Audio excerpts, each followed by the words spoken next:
आज की वीडियो में हम बात करेंगे कि क्रोएशिया इस टाइम क्यों रिफ्यूज कर रहा है और रिफ्यूजल के क्रोएशिया के वीजा में क्या कारण है। सब्सक्राइब कीजिए हमारे इस चैनल को और टूरिस्ट वीजा में आने वाले अपडेट्स के बारे में अप टू डेट रहिए। तो जहां तक बात की जाए आज के टाइम में रिफ्यूजल्स की, रिफ्यूजल रेट बहुत ज़्यादा पीक पे हैं और जैसे कि मैंने बताया 4 बारी अप्लाई करके 5 बारी अप्लाई करके भी लोग बैठे हैं जिनको कि समझ में नहीं आ रहा कि उनका रिफ्यूज क्यों हुआ है। तो सबसे बड़ी इसमें दिक्कत होती है रिक्वायरमेंट्स की। एक एम्बेसी की जो रिक्वायरमेंट है ना, वो ना तो आपको किसी साइट से मिलेगी और ना ही इसमें इलेबोरेट आपको एम्बेसी करेगी। चाहे उन्हें खुद फोन लगा लेना, चाहे आप वीएफएस को फोन लगा लेना, वो भी आपकी हेल्प नहीं करेंगे। और तीसरी चीज आती है यहाँ पे कंसल्टेंट्स। बहुत सारे कंसल्टेंट्स हैं, बहुत कुछ जानते होते हैं, वो आपको इसलिए नहीं बताते क्योंकि उस काम को करने में हो सकता है 2 मंथ या 3 मंथ या फिर 6 मंथ का टाइम जाए। तो मेनली बात यही है कि जब भी हमने टूरिस्ट वीजा अप्लाई करना है, हम ध्यान से देख लें कि हमारी रिक्वायरमेंट पूरी हो रही है और किसी अच्छे कंसल्टेंट के थ्रू ही अप्लाई करना। मैं तो एक चीज बोलता हूं कि बड़े नाम के पीछे तो कभी मत जाना। देखो अभी कोई बड़ा नाम है तो उन्हें कोई फर्क नहीं पड़ता कि आपका वीजा आए चाहे आपका रिफ्यूज हो।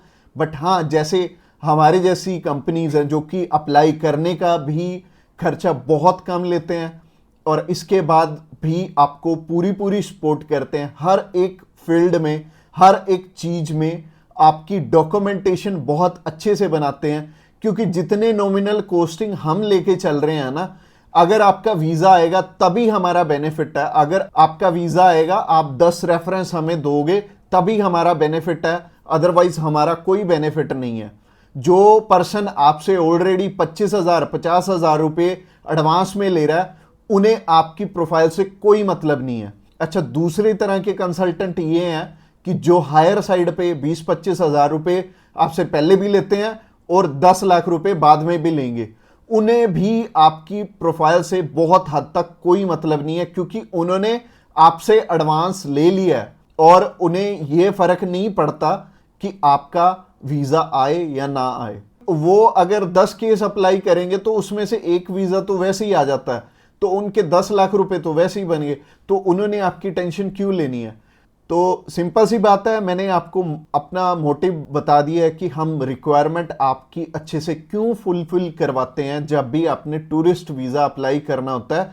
क्योंकि हमें आपसे बहुत कम पैसे मिलने हैं। अगर आपका वीजा नहीं आएगा, आपसे हमें रेफरेंस नहीं मिलेंगे, तो हमारा फायदा ही नहीं है इस काम में आने का। इसके अलावा पहला रीजन तो हो गया जो कि रिक्वायरमेंट के ऊपर है कि रिक्वायरमेंट अपनी बहुत अच्छे से समझ लेना और पूरी कर लेना, तभी वीजा अप्लाई करना। और दूसरा रीजन है कि आपके फाइनेंशियल डॉक्यूमेंट्स बहुत अच्छे से फुलफिल नहीं हुए होते।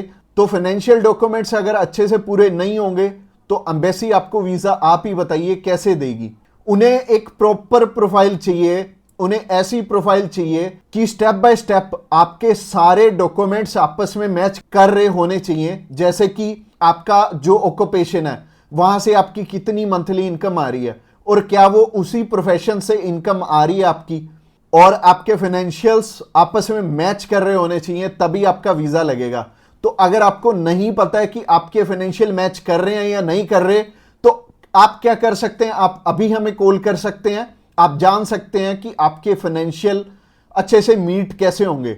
और कॉल तो आप इस वीडियो के एंड में ही हमें करना, क्योंकि आगे जो रीजन है वो भी बहुत स्ट्रॉन्ग रीजन है कि आपका वीजा इन इन कारणों से भी हो सकता है। प्रोफाइल का तो मैंने आपको बता दिया कि आप हमें कॉल कर लेना। इसके अलावा जो तीसरा सबसे बड़ा रीजन है वो है कि आपके यहां पे इंडिया में टाई स्ट्रॉन्ग ना होने, यानी कि इंडिया में आपका कोई ऐसा रीजन नहीं है कि आप वापस लौट के आओ।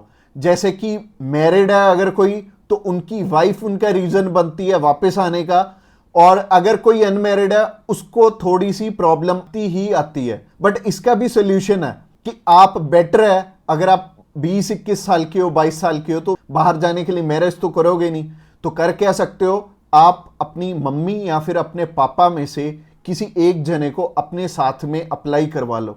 इससे क्या होगा कि अगर मम्मी आपके साथ जा रही हैं, आपका नहीं है वापस आने का स्ट्रॉन्ग रीजन, बट उनका बन गया, तो उनके चक्कर में आपका भी वीजा आ जाने वाला है। तो आप कर कह सकते हो या फिर मम्मी या फिर पापा को अपने साथ में अप्लाई करवा लो, तो ज्यादा अच्छा रहेगा, आपका भी टाई स्ट्रॉन्ग हो जाएगा।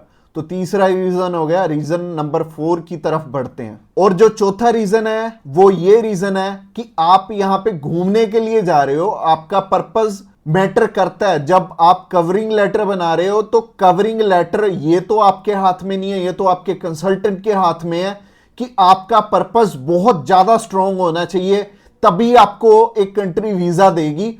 और वीजा उन्हीं को मिलेगा, लाखों लोग अप्लाई करते हैं जिनका की एक पर्पस होगा, जिनका एक कारण होगा बाहर जाने का।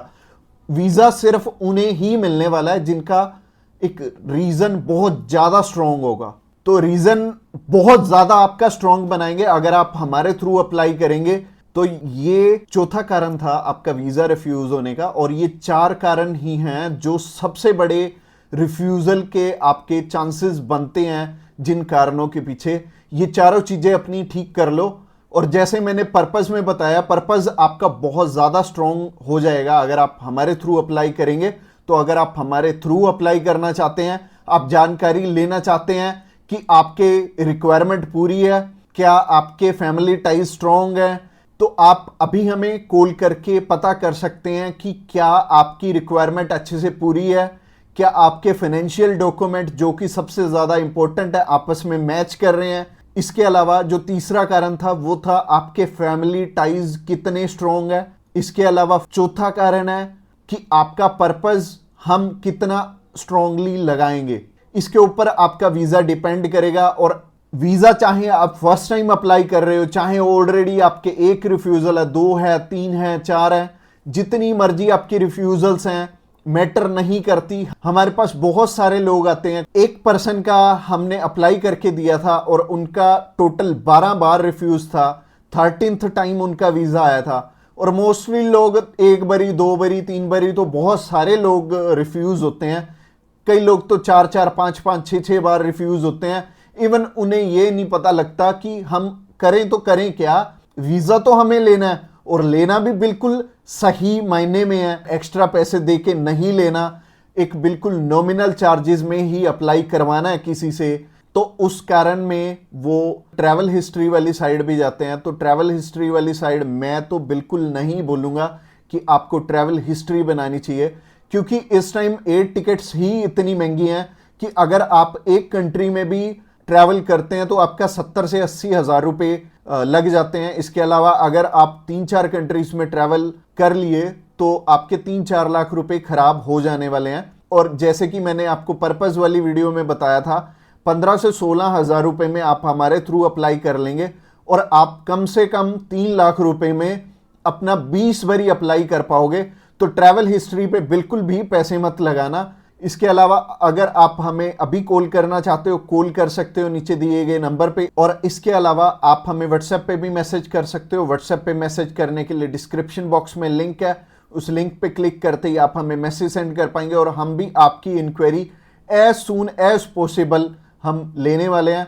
और हमारी टीम्स ऑफ एक्सपर्ट्स हमेशा रेडी है और वो सारे टीम मेंबर्स को पर्सनली मैंने ही ट्रेंड किया हुआ है और आपकी हर एक ज़रूरत को वो समझेंगे और फिर उसी अकॉर्डिंग आपको गाइड करेंगे। और आपको बिल्कुल भी टेंशन नहीं लेनी, जब भी आपने वीज़ा अप्लाई करना है आप हमारे थ्रू ईजिली कर सकते हैं। अगली वीडियो हमारी सी टाइप के वीज़ा के ऊपर रहने वाली है कि सी कैटेगरी में बहुत सारे हमारे पास ऑप्शन होते हैं अलग अलग, जिनके थ्रू की वीज़ा अप्लाई करने में हमारा पर्पस बहुत स्ट्रॉन्ग हो जाता है। तो सी टाइप में जैसे कि बिजनेस वीज़ा हो गया, स्पोर्ट्स वीज़ा हो गया, कल्चर वीज़ा हो गया, मेडिकल वीज़ा हो गया, तो ये सारे वीज़ा के बारे में हम बात करने वाले हैं, जो कि हमारी नेक्स्ट वीडियो रहने वाली है। तो आपने क्या करना है, हमारी नेक्स्ट वीडियो को भी जरूर ध्यान से देखना। Thanks a lot for watching this video till the end, और मिलते हैं किसी बढ़िया सी वीडियो में नेक्स्ट टाइम।